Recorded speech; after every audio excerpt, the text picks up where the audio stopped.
Bismillahirrahmanirrahim. Assalamualaikum warahmatullahi wabarakatuh. Pemirsa MTA TV dan pendengar radio Persada FM dimanapun Anda berada. Alhamdulillahirrahmanirrahim. Puji syukur kita aturkan kepada Allah SWT atas limpahan nikmatnya sehingga kita bisa kembali berjumpa di siang hari ini. Mudah-mudahan pemirsa dan pendengar yang saat ini menyimak siaran kami dalam kondisi semangat, sehat dan tentunya berbahagia. Ya, dalam program Hikmah kali ini bersama saya Azalia Latifah, kita akan belajar mengambil hikmah dari kisah perjalanan hidup manusia-manusia pilihan Allah tentunya. Ya pemirsa dan pendengar, tentunya kami juga mempersilahkan Anda nih untuk bertanya melalui via telepon. Anda bisa menghubungi di nomor 02716793.000 ataupun melalui WhatsApp dan SMS di 08112553000. Ya pemirsa dan pendengar, hidayah datang dengan caranya sendiri. Kadang lewat lantunan ayat suci, kadang lewat kumandang azan yang tiba-tiba menggetarkan hati tanpa sebab yang jelas. Dan hari ini kita akan mendengar kisah seorang perempuan yang hatinya terus dipanggil hingga akhirnya menemukan jalan menuju Islam. Beliau harus merelakan pernikahannya, bahkan hingga keluarganya, demi keyakinan yang beliau yakini sebagai jalan kebenaran. Hari ini kita akan mendengar kisah dari Ibu Erlin Trimurtini. Langsung saja kita sapa beliau. Assalamualaikum warahmatullahi wabarakatuh, Ibu. Waalaikumsalam warahmatullahi wabarakatuh, Mbak Latifah. Masya Allah. Bagaimana kabarnya hari ini? Alhamdulillah baik. Alhamdulillah baik. Ya, tentunya juga semangat nih untuk menginspirasi para pemirsa dan pendengar semua. Iya, pemirsa dan pendengar, perlu diketahui bahwa Bu Erlin ini beliau adalah seorang mu'alaf. Di tahun 2010 akhirnya beliau menemukan jalan untuk kembali menuju Islam. Bagaimana prosesnya, bagaimana perjuangan beliau untuk bisa kembali kepada Islam, kita langsung tanya-tanya saja. Iya, Ibu bisa diceritakan bagaimana dulu kisah Ibu akhirnya menemukan Islam. Bagaimana Ibu dulu mengenal Islam seperti itu? Silakan. Assalamualaikum warahmatullahi wabarakatuh. Matur nuwun Mbak Latifah atas waktunya. Awal saya menerima Islam itu adalah awal permulaan saya mendapatkan hidayah. Waktu itu saya beragama Katolik, keluarga besar Katolik, anak-anak, suami juga saudara semuanya Katolik. Setiap minggu saya pergi ke gereja dan selalu melewati masjid. Setiap melewati masjid, hati ini rasanya ingin ke masjid gitu terus. Sudah ada panggilan itu ya Bu ya, ada getaran hati ingin ke masjid gitu awalnya. Iya, tapi ini kaki tetap melangkah ke gereja seperti itu, terus pulang juga ingin belok ke masjid, belok ke masjid. Akhirnya pada suatu hari saya pergi itu ke, maksud saya juga ke masjid, ke masjid. Saya pergi ke gereja, tapi ingin ke masjid terus. Bila mana ada orang yang sholat, saya sangat senang sekali ingin ikut sholat. Tapi saya takut saya tidak bisa sholat karena saya bukan orang Islam. Tapi senang melihat mereka sholat. Kemudian pada suatu sore saya pergi ke gereja itu. Setelah pulang dari gereja, saya menyiapkan untuk makan anak-anak. Sekitar jam 7-an ya. Saya baru menyiapkan anak-anak mendengar suara nyanyian seperti lagu setelah baca Al-Quran. Allahumma nana bil Quran gitu. Hati saya sangat tersentuh sekali, seperti saya sangat terharu sekali. Apalagi saya kalau mendengar azan itu, hati ini seperti ada yang mengatakan sholat begitu sangat keras sekali di hati ini, dan sangat ya gimana, hati seperti teriris-iris gitu. Pokoknya begitu terus. Tapi waktu itu saya diamkan saja, tidak tak gagas. Tapi pada akhirnya karena setiap dengar suara sholat gitu, akhirnya aku pergi ke tetangga. Tapi mau berangkat ke sana itu saya takut ya, gemeter, bingung. Gimana saya mau bilang, karena saya orang Katolik, caranya gimana bilang. Ya, tapi suara sholat gitu sangat menekan sekali sampai aku. Itu berulang-ulang ya Bu? Iya, Ya, ada berulang-ulang. panggilan seperti itu.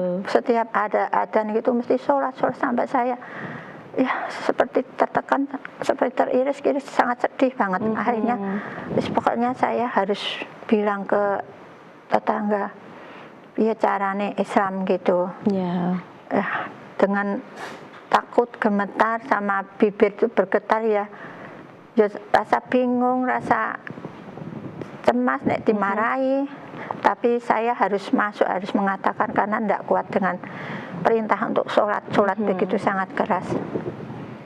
Akhirnya saya datang ke tetangga dan bilang, Bu, saya mau masuk Islam itu. Saya bilang gitu dengan badan gemetar, bibir bergetar, rasanya tidak karuan gitu. Tetangga saya kaget, apa Bu? Sampai shock ya tetangganya. Iya, tetangganya sampai bingung sekali.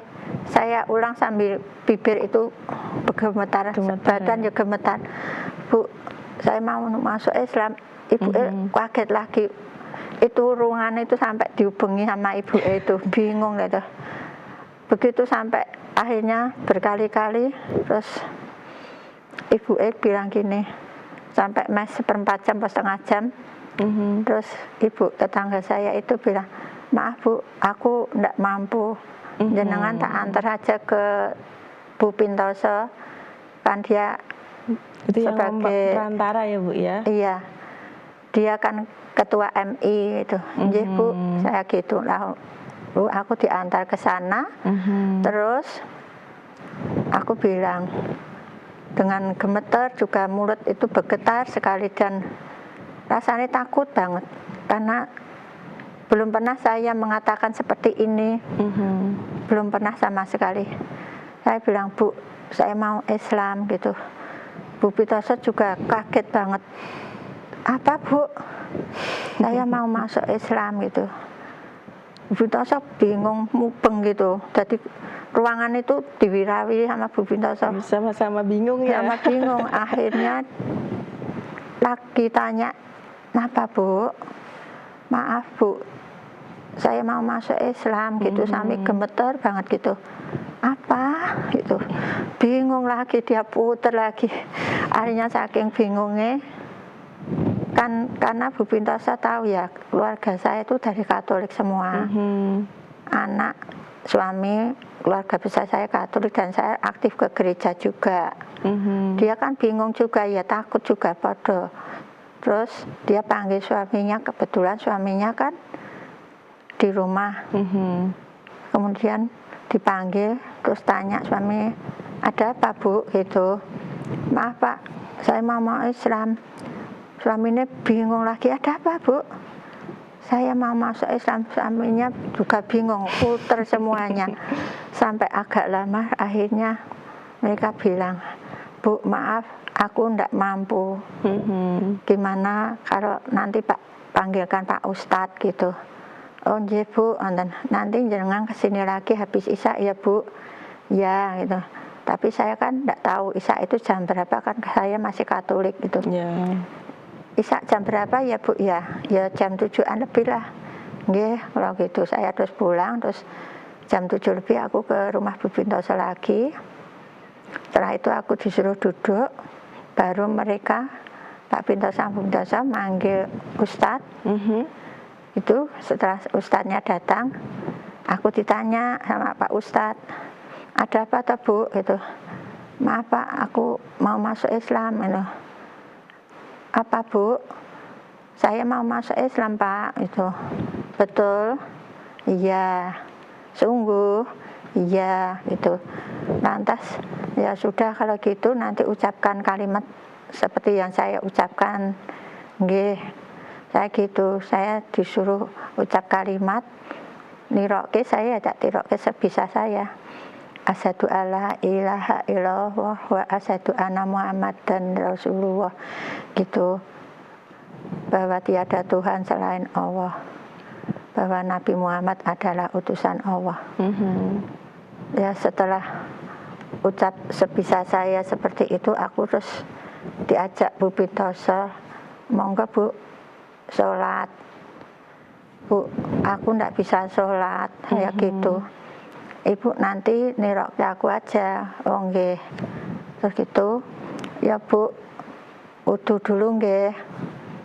Wudu, gimana ya Bu carane? Jenengan nirukan aku aja, oh nggih. Kemudian saya nirokke Bu Pintoso wudu juga. Setelah itu aku diberi mukena, tapi mukenanya terusan, aku bingung pakainya.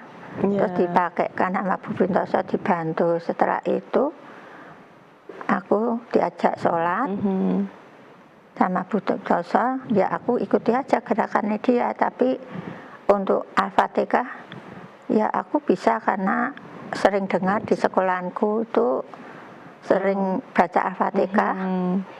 Sebelum pelajaran dimulai gitu ya Bu ya? Iya, sering pas pelajaran agama itu sering anak-anak suruh baca Al-Fatihah, dan aku ngajar di sebelah ruangan jadi dengar. Kan hampir setiap saat dengar itu akhirnya hafal sendiri, sehingga pada saat sholat dengan Bu Pintoso awal itu aku bisa Al-Fatihah, tapi yang lain saya nggak bisa, cuma ikut gerakan mereka aja. Lah setelah selesai sholat, aku sama Bu Pintoso diberi buku tuntunan sholat. Bu, ini dibaca nggih? Nggih, matur nuwun. Saya terus pulang, sampai di rumah langsung tak buka. Lah, buku kok iki tulisan apa kaya ngene iki, saya bingung. Ya? Iya, tulisan Arab tuh mungkut-mungkut seperti cacing itu, aku ndak mudeng. Kayak apa tadi aku gitu. Tapi akhirnya aku baca di bawah ada cara bacanya sama artinya, huruf Latin. Tapi kan sulit tuh bacaannya, saya ejo pelan-pelan sama tak baca artinya. Kok apik banget iki, artinya apik banget gitu. Saya iki sing tak goleki kok apik banget gitu. Akhirnya aku senang tak baca, tapi kok ndak apal-apal gitu. Akhirnya ya jalan satu-satunya saya nek mau sholat sambil pegang buku itu sambil baca. Terus untuk wudhu saya juga pegang buku itu, tak buka cara wudhunya karena di situ ada tuntunan cara wudhunya juga. Sampai akhirnya pokoknya sholat pakai buku, wudhu juga pakai buku sekitar 1 minggu. Setelah itu saya inisiatif biar tidak ribet buka-buka pas sholat, tak tulis dengan kertas, jadi tidak usah buka-buka gitu. Kalau untuk gerakan sholatnya Ibu, setelah pertama kali sholat bersama Ibu dan Bapak Pintoso tadi sudah hafal gerakannya atau gimana? Gerakannya tak hafalke, di situ kan ada urutannya. Iya. Ada urutannya, ada gambare.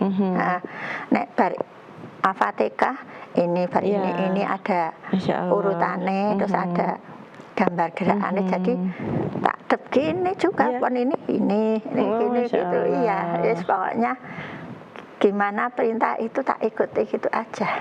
Tak ikuti itu aja. Terus akhirnya setelah 1 minggu aku pakai kertas, beberapa bulan, 1 bulan sudah apa, terus kertas tetap tak bawa tapi tak selehke di dekat saya, jadi pas lupa tak ambil lagi, tak baca. Akhirnya bisa apal juga sama gerakannya, sudah apal juga. Lah pada saat saya sholat awal pertama di rumah, saya sholat di rumah itu mengalami sesuatu juga, yaitu pada saat luhur atau asar, saya agak lupa ya, pada saat duduk itu seperti ada benda yang sangat berat sekali turun dari kepala jatuh ke bawah, itu sangat berat banget, 3 kali blek blek blek gitu. Saya kaget, ya apa gitu. Tapi setelah itu rasanya puadang sekali, puadang dan enteng banget. Iya, saya nggak tahu. Ringan gitu di badan. Iya, ringan banget, nggak tahu itu apa, nggak tahu. Puadang sekali, saya juga heran kok puadang banget, ringan banget, saya nggak tahu itu apa. Itu tapi saya nggak bilang siapa-siapa, saya diam aja gitu. Dan satu lagi yang saya alami, pada saat saya sholat subuh pertama, itu kan aku sudah ditunggu Bu Pintoso juga di masjid. Oh, di masjid ya? Iya, sholat subuh di masjid. Setelah pulang masjid itu, setelah turun dari masjid, melakukan beberapa langkah itu, kok terus langsung seperti wadang sekali. Iya. Dan Wati senang banget, senang pual, betul-betul senang. Aku belum pernah mengalami senang seperti itu sampai saat ini. Entah aku beli apa atau dapat apa, enggak pernah. Dan puadang sekali itu, lebih padang daripada siang. Puadang enak tenan ya. Saya sampai kaget, saya itu ya, sampai rumah itu, tapi saya diam saja gitu. Itu. Dan waktu itu juga ya, sebelum aku menyatakan syahadat masuk Islam itu, aku sebetulnya juga sudah ikut puasa. Puasa Ramadan. Tapi aku kan orang Katolik, jadi kan enggak tahu caranya. Cuma tahunya cuma itu sahur sama berbuka puasa saat maghrib gitu ya. Iya, maghrib buka puasa sama sahur itu cuma makan minum, yang penting tahunya itu, yang lain enggak tahu gitu. Terus itu sebentar, dorongannya untuk berpuasa itu apa Bu? Kan dulu belum tahu nih syariatnya, aturannya bagaimana puasa itu, kan dulu belum tahu. Apa yang mendorong sehingga Ibu melaksanakan puasa Ramadan saat itu? Ya inginnya puasa seperti ini, kok orang-orang Islam itu kok api-api, kok api-api, kok penak baik. Itu saya ingin merasakan puasa gitu juga, karena betul-betul aku itu gimana ya, pokoknya rasanya kok pengen gitu, ada dorongan kuat sekali. Itu sampai 3 tahun. 3 tahun? Iya, seperti itu. Terus kalau pas sahur kan masih pagi banget. Aku ya lihat anak-anak suami tidur gitu juga, lihat mereka tidur. Tapi suami dan anak tahu saat itu? Enggak tahu. Mereka pada tidur. Oh gitu. Saat siang mungkin, saat siang mau diajak makan bersama gitu? Enggak tahu, mereka kan biasanya makan sendiri-sendiri biasanya. Masya Allah, sepintar itu Ibu menyembunyikan berarti. Iya. Masya Allah. Enggak tahu. Lah juga waktu saya belum mengucapkan syahadat itu juga, itu saat ada adzan kan, sholat gitu kan, hatiku ya terguncang banget. Bingung juga, iki piye no. Tapi akhirnya aku sebelum menyatakan ke tetangga, pergi ke tangga itu, aku jalan keluarnya berdoa seperti orang Katolik. Tapi berdoa Katolik neng 5 waktu, jadi adzan aku doa. Masya Allah. Sampai seperti itu, aku seperti itu masih sholat. Akhirnya aku terus pergi ke tetangga, baru itu saking tidak kuatnya, karena aku begitu adzan, aku berdoa masih ini dalam itu sholat gitu. Seperti diiris getak gitu, sholat gitu. Aku sampai ya biar hati seperti teriris-iris gitu, makin ingin nangis tok. Ya, aku nggak bisa sholat, terus akhirnya aku nggak kuat, terus ke tetangga itu. Setelah ada dorongan untuk sholat tadi, apa sih Bu yang membuat Ibu mantap, yakin untuk kembali ke Islam? Kan biasanya kadang-kadang tuh, apalagi dalam posisi Ibu ya, dalam latar belakang Katolik semua. Kemudian akhirnya yang membuat Ibu sangat yakin untuk kembali ke Islam itu apa? Yang pertama itu Mbak, setelah saya mengucapkan syahadat, setelah sholat, aku betul-betul bingung. Hati kok ayem banget, menemukan ketenangan gitu ya Bu. Betul. Padahal sebelumnya aku Katolik itu hati gelisah, sedih, suka marah, suka uring-uringan, suka kecewa. Pokoknya anaknya enggak enak tok, enggak nyaman tok. Mbok apa dilakukan, anaknya sedih, kecewa, uring-uringan, ya pokoknya perasaan enggak nyaman lah. Tapi begitu sholat, begitu mengucapkan syahadat, enggak tahu kok hati kok ayem, seneng, gembira. Apalagi setelah mengalami 2 kejadian itu, hati ini ayem banget, seneng banget. Terus seperti ada orang yang nuntun saya ngancani saya, ngandani saya. Masya Setiap Allah. apa yang aku alami kok ada sing bisik itu siapa ya saya nggak tahu. Masya Nggak Allah. tahu. Jadi ada apa itu ada sing ngandani nonton gitu. Pomo saya misalnya waktu sholat belum sholat gitu ya sholat gitu. Gitu seperti ada sing ngandani pon sing narik gitu. Kemudian setelah karena saya pilih Islam setelah betul-betul mantap toh setelah mengalami kejadian tenang gitu pada saat saya jaga tes kan saya ngajar di SMA pada saat itu testing saya ada tugas jaga satu ruangan 2 orang kebetulan saya dengan Pak Komarudin guru agama saya bilang pada Pak Komarudin Pak Koma aku sudah masuk Islam kan tuntunan agamanya dengan Al-Quran. Aku tidak tahu Al-Quran, aku ingin punya gimana nih aku minta tolong. Napa nggih Bu? Aku titip belikan Al-Quran, aku titip nanti tak kasih uang titip belikan nggih. Oh nggih siap itu Pak Koma. Nah, setelah selesai tes saya kan kembali ke ruangan sama Pak Koma, saya ambil uang. Pak, tolong titip belikan Al-Quran, nggih, siap Bu, gitu Pak Koma. Terus setelah Pak Koma belikan, kasihkan saya, dia cari saya, Bu, niki Al-Qurannya. Oh nggih, matur nuwun. Loh, kok bukunya jadi 2 Pak? Iya, ini 1 hadiah untuk Bu Erlin. Ini masalah Islam, pelajaran Islam. Bayar pinten Pak? Enggak bayar. Ini hadiah. Oh nggih, matur nuwun gitu. Terus tak bawa pulang. Aku baca di rumah. Saya terkejut banget. Terutama yang saya buka awal itu bahwa orang agama yang diterima Allah itu hanya Islam. Selain Islam tidak diterima, dianggap kafir dan hukumannya sangat berat sekali.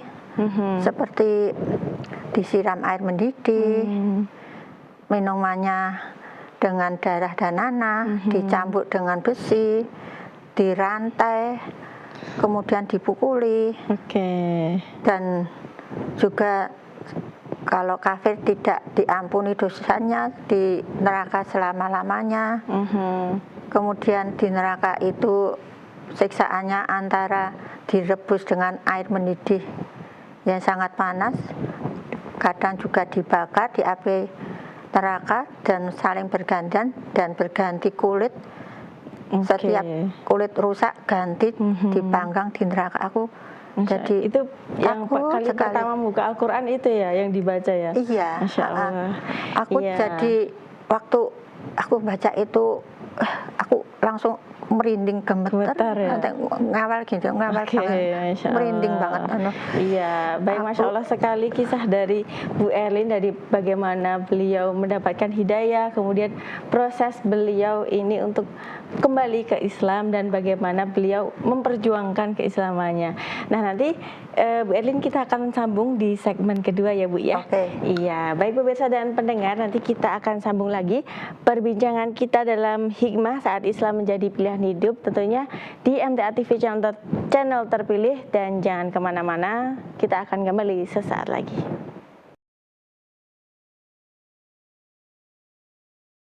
Baik pemirsa dan pendengar, terima kasih Anda masih setia bersama kami dalam program Hikmah. Kali ini kita masih akan melanjutkan perbincangan kita bersama Ibu Erlin, bagaimana beliau bisa kembali ke Islam dan bagaimana beliau menjalankan keislamannya. Tentunya bagi Anda pemirsa dan pendengar yang penasaran dengan kisah Ibu Erlin, Anda bisa bertanya melalui telepon di 0271 6793000 ataupun di WhatsApp, SMS dan WhatsApp call di 0811 255 3000. Ya, Bu Erlin, kita akan sambung lagi perbincangan kita. Tadi sudah Bu Erlin sampaikan proses Ibu masuk Islam gitu. Kemudian kita juga penasaran bagaimana reaksi keluarga Bu Erlin saat awal-awal mengetahui Ibu Erlin ini sudah masuk Islam. Itu seperti apa, Bu? Wah, mereka semuanya marah. Wah, marah ya? Marah besar. Marah besar. Suami marah, anak-anak marah. saudara, marah semuanya. Pokoknya memaksa saya, gimana saya bisa kembali ke Katolik lagi. Mereka berusaha kuat. Iya, pengaruhnya ya Allah gitu kuat sekali. Pokoknya intinya mereka berusaha saya kembali ke Katolik lagi. Tapi saya selalu bilang gitu, aku tetap Islam. Iya. Aku orang Islam, gitu. Saya tetap bilang gitu. Masya Allah. Ya, Saya yakin itu ya, Masya Allah. iya. Iya, kalau dari rekan kerja dulu kerja di SMA Negeri sekolah 1. ya, Iya. iya sebagai pendidik gitu ya. Iya. Bagaimana respon rekan-rekan kerja seperti itu? Rekan-rekan kerja ada yang dukung, tapi ada yang buat fitnah juga, terutama yang agama Katolik sama saya, Bu Daruni itu. Wah, dia itu sponsor buat fitnah. Sponsor. Allah. Tapi Ibu tetap dalam keyakinan Ibu, tetap Iya. menjalankan Islam dengan baik, Iya. tetap belajar bagaimana untuk kehidupan Ibu sendiri gitu ya. Iya, Masya tetap berusaha. Allah. Iya. Iya, tadi disampaikan awal belajar membaca Al-Quran dari Pak Komarudin, rekan kerja Enggak, guru agama. Pak Komarudin itu yang aku minta tolong Oh, untuk beli membelikan Al-Quran Oh, gitu iya. ya. Kemudian bagaimana Ibu bisa belajar membaca Al-Quran gitu, dari mana? Iya. Atau ada guru kah? Ada guru. Saya waktu saya kan begini, saya kan sudah Islam, tapi saya galau juga. Aku Islam kok rasa maca Al-Quran. Iya. Hati saya galau sekali. Wong Islam rasa maca Al-Quran ini piye? Gitu, hati saya galau. Kemudian saya bilang pada teman saya, kebetulan dia guru olahraga, orangnya ya supel gitu ya.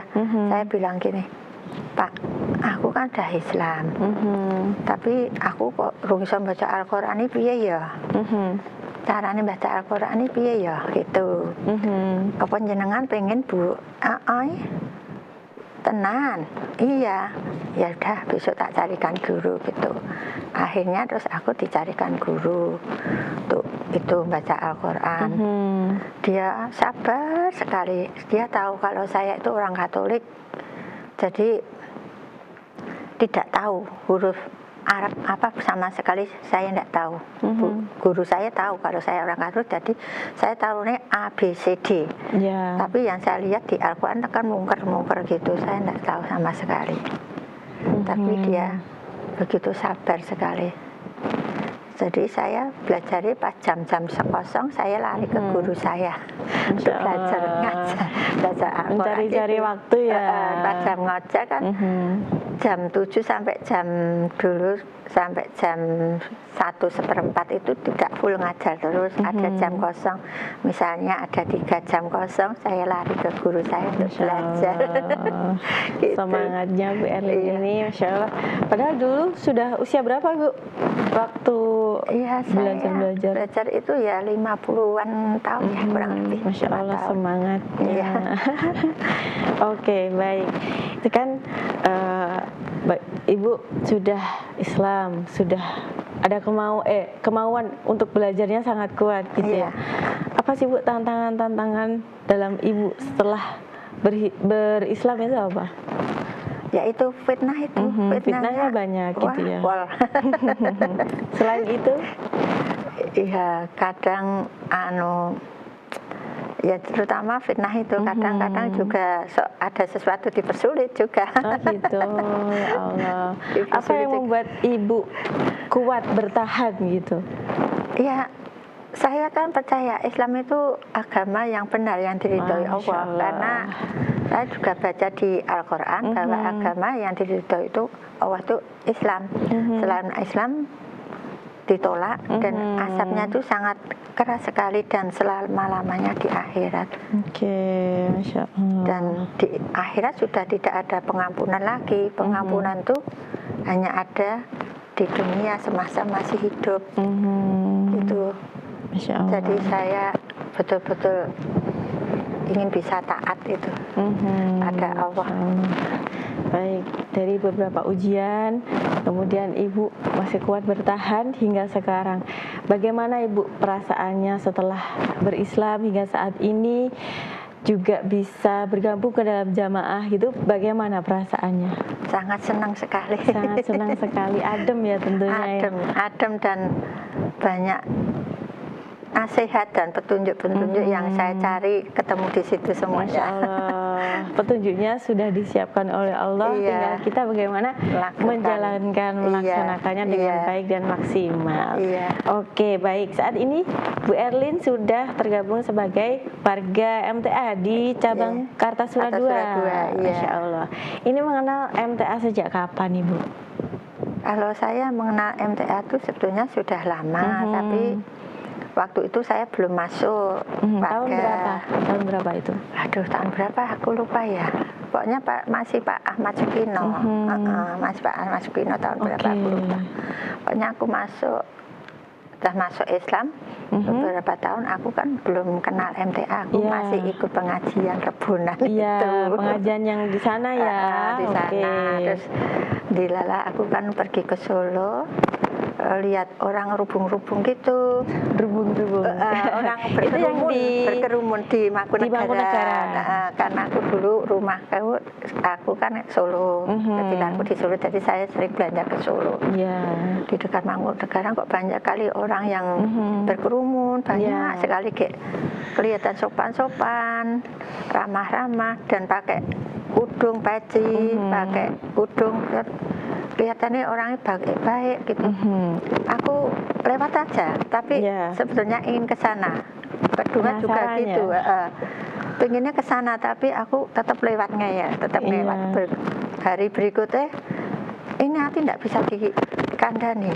Setelah 3 kali mengetahui ada pengajian lah, itu baru belum tahu ada pengajian. belum tahu kalau pengajian itu. Belum tahu, cuma tahunnya kok banyak sekali rubung-rubung gitu, orang berkerumun banyak, terus sopan sekali kelihatannya, kok sepertinya sabar sekali. Pokoknya saya itu dorongan Rono ke sana gitu. Akhirnya masuk gitu. Akhirnya masuk. Tapi pada saat saya mau masuk itu juga takut ya. Aku kok nek disengani piye, aku nek digebuk piye. Insya Allah enggak itu. Enggak itu ya. Perasaan saya. Takut aku nek diusir piye, digebuk piye. Dionak-onakke piye, saya ketakutan piye. Wis mau diusir ya lunga, nek digebuk ya lunga, saya gitu. Yang penting pon aku tak nek kono ki ana apane ngono kok. Penasaran gitu ya. Bagus orangnya itu berkerumun do ngopo. Saya penasaran gitu. Akhirnya saya masuk sampai di halaman itu toh, kok orangnya sopan-sopan banget. Saya orangnya orang gebuk aku. Kok orang jenengan aku, kok orang ngusir aku, kok apik-apik gitu, senyum gitu. Saya tambah tertarik pengen masuk. Setelah saya masuk, saya dipersilakan duduk. Monggo Bu, lenggah mriki weh. Aku kan lingguh, ora diusir saya gitu. Aku ora digebuk, ora diusir, kan lingguh gitu. Saya terus duduk. Aku betul-betul terharu dengan yang waktu itu yang ada itu. Setelah itu kok ada ceramah, aku dengarkan. Aku enggak tahu itu siapa, enggak tahu. Enggak tahu, pokoknya ada ceramah, aku dengarkan gitu. Saya dengarkan, wah, apik banget ya Allah. Apa kuwi apik banget gitu. Iki sing tak goleki nang kene. Apik banget gitu. Saya itu sampai terpesona sekali pulang itu. Wah, apik tenan. Saya itu sampai kepikiran sampai rumah. Akhirnya minggu berikutnya aku datang lagi. Semakin tertarik, semakin senang banget itu. Ya, gitu. Saat pertama kali datang itu lenggah di lantai berapa? Di bawah. Di bawah? Dekat tangga itu yang bawah. Paling bawah sing cedak pintu dan saya maju. Masya Allah. Saya maju gitu cepat gitu.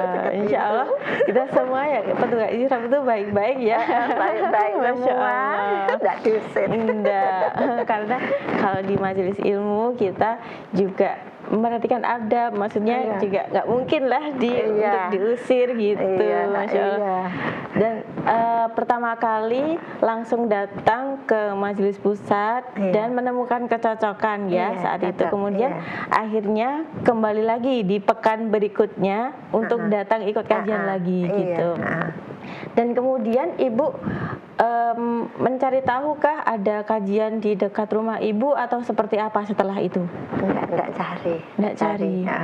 Karena waktu itu sekolahan saya itu banyak tugas ya, jadi saat itu masih bertugas ya? Iya, masih bertugas dan banyak tugasnya, jadi saya yang penting nek minggu ahad rutin gitu ya?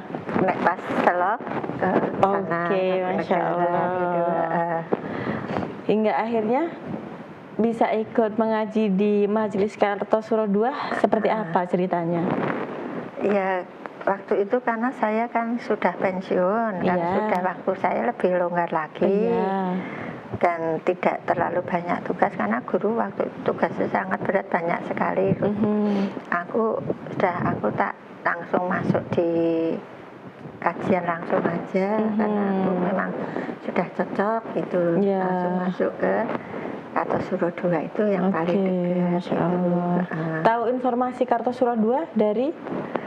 Ya saya cari sendiri. Oh, cari sendiri, muter-muter gitu. Iya. Masya Allah. Dulu belum tahu ada TV atau radio gitu? Tahu. Masya Allah. Hingga akhirnya saat ini bisa bersama-sama dengan warga di MTA Kartosuro II gitu ya Bu ya. Masya Allah. Apa sih Bu yang Ibu rasakan nih setelah ikut mengaji di MTA? Apa rasanya? Jelasnya satu ya, seneng, ayem, kemudian merasa bahagia karena ternyata di situ yang saya cari ketemu di situ. Saya dari dulu waktu Katolik itu sudah ada pengen petunjuk, tapi tak pernah aku dapatkan di sana. Ada mau nyanyi-nyanyi, sehingga saya merasa hampa sekali, kosong gitu loh, kosong. Saya tak golek iranek, gitu. Tapi setelah saya masuk Islam dan juga masuk MTA itu terjawab semuanya. Masya Allah. Terjawab semuanya. Masya Allah. Dan saat di majelis pun apa yang disampaikan oleh Al Ustadz itu juga berdasarkan Al-Quran dan Sunnah ya Bu ya. Jadi hati lebih ayam, lebih jelas. Apa sih yang dicari itu sudah ketemu gitu ya. Dan di MTA itu aku cocok sekali karena penjelasannya gamblang sekali, terus mendetas sekali, terus mengena hatiku juga. Jadi aku bisa terbuka gitu, lebih hati-hati dan pokoknya rasanya wah, udah kayak apa nih aku iso paham tiap ayat, iso ngamalke bagaimana caranya aku iso paham tiap ayat, iso ngamalke, iso ngapalke. Kayak gitu kayak apa gitu. Insya Allah ya Bu ya, nanti kalau mengamalkan juga. Masya Allah. Iya. Dari awal mu'alaf, kemudian alhamdulillah bisa bersama-sama di Majelis Tafsir Al-Quran dan sudah pensiun ya saat ini. Iya, sudah. Saat ini aktivitas Bu Erlin apa kesehariannya? Iya, cuma di rumah saja, kadang pergi ngaji. Fokus ngaji ya saat ini ya, Masya Allah. Allah berikan waktu luang untuk mengaji dan tentunya untuk memperdalam ilmu agama. Baik, kalau saat ini teman dekatnya ada? Ada. Masya Allah, tentunya teman-teman di majelis ya Bu ya. Iya, alhamdulillah. Kebersamaannya ada gitu ya, Masya Allah. Ya baik Bu Erlin, ini ada apa ya kata-kata semangat nih dari Ibu Ari dari Kartosuro II. Assalamualaikum Bu Erlin. Semoga selalu diberi kesehatan, imannya tambah kuat dan istiqomah di jalannya. Semangat Bu Erlin gitu dari Bu Ari. Masya Allah. Ya Ibu, mungkin ada pesan atau harapan atau nasihat yang ingin Ibu Erlin sampaikan kepada pemirsa yang saat ini mungkin mu'alaf atau sedang mencari-cari majelis untuk bisa belajar bersama gitu. Silahkan Ibu. Assalamualaikum warahmatullahi wabarakatuh. Para pemirsa TV di seluruh Indonesia atau di luar negeri, saya ada pesan, mumpung masih ada nyawa di badan, gunakan waktu sebaik mungkin untuk taat kepada Allah, untuk taat pada Nabi Muhammad SAW, untuk memeluk agama yang diridhoi Allah adalah Islam, biar nanti di akhirat kita tidak rugi, tidak menerima siksaan. Kita amalkan apa yang ada di Al-Quran dengan kesadaran penuh, dengan keyakinan penuh, dengan keikhlasan, dan dengan gembira dan ikhlas. Karena waktu di dunia cuma sebentar, untuk kita mempertanggungjawabkan di akhirat semua amal perbuatan kita. Hisab kita nanti di akhirat betul-betul adil dan tidak bisa diapusi atau tidak bisa disogok. Maka gunakan waktu sisa hidup ini untuk tetap masuk Islam, iman Islam, menjalankan agama Islam dengan semurni-murninya, dengan sekuat tenaga, tidak usah wega-wegi atau kosak-kosek, karena waktu tidak akan terulang lagi. Dan kita jangan merugikan diri sendiri, artinya kalau kita berdosa, artinya kita merugikan diri sendiri, bukan merugikan orang lain.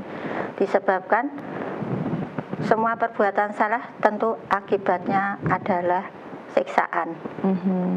Tapi semua perbuatan yang diridhoi Allah adalah pahalanya surga. Maka gunakanlah waktu untuk mencari surga Firdausnya Allah, jangan untuk menuju ke neraka. Memang godaannya kuat. Asal kita selalu minta pertolongan Allah, kita selalu berdoa dan berusaha, insya Allah nanti Allah akan menolong. Kita memang lemah, meskipun lemah, asal kita mau berdoa, mohon pertolongan Allah dan beriman pada Allah, kita akan diberi pertolongan. Demikian pesan saya, dan di MTA TV saya mengaturkan terima kasih. Juga di MTA itu kajiannya itu sangat jelas, berdasarkan Al-Quran dan hadis-hadis yang sahih, dan penjelasannya sangat jelas sekali dan mudah dipahami sehingga memacu kita untuk taat pada Allah. Yang penting diamalkan, bukan hanya pengertian. Nek cuma pengertian tidak ada gunanya. Yang penting diamalkan sesuai petunjuk Al-Quran dan As-Sunnah, sama dari hasil kaji. Demikianlah, semoga berkenan semuanya, dan mohon maaf jika ada salah saya. Masya Allah. Assalamualaikum warahmatullahi wabarakatuh. Iya, Masya Allah sekali proses Ibu mengenal Islam, dan kemudian pesannya tadi kita diminta untuk bersegera gitu ya, mendekat kepada Allah. Jangan sampai kita lalai dan kemudian tiba-tiba sudah meninggal gitu ya Bu ya, jangan sampai kita merugi gitu ya. Terima kasih Bu Erlin atas inspirasinya, atas pesannya. Nanti semoga Bu Erlin sehat selalu dan kita bisa berjumpa di lain kesempatan. Terima kasih. Wassalamualaikum warahmatullahi wabarakatuh. Waalaikumsalam warahmatullahi wabarakatuh. Ya, pemirsa dan pendengar, kisah Bu Erlin mengajarkan kita hidayah tidak pernah salah alamat. Ketenangan sejati bukan pada harta atau status, tapi pada seberapa dekat hati kita dengan Allah Subhanahu wa taala. Semoga kisah ini menjadi pengingat untuk kita untuk terus mensyukuri hidayah Islam yang telah Allah titipkan kepada kita. Ya, demikian kebersamaan kita dalam program Hikmah. Akhirnya saya Azalia Latifah dan kru yang bertugas mohon undur diri. Wassalamualaikum warahmatullahi wabarakatuh.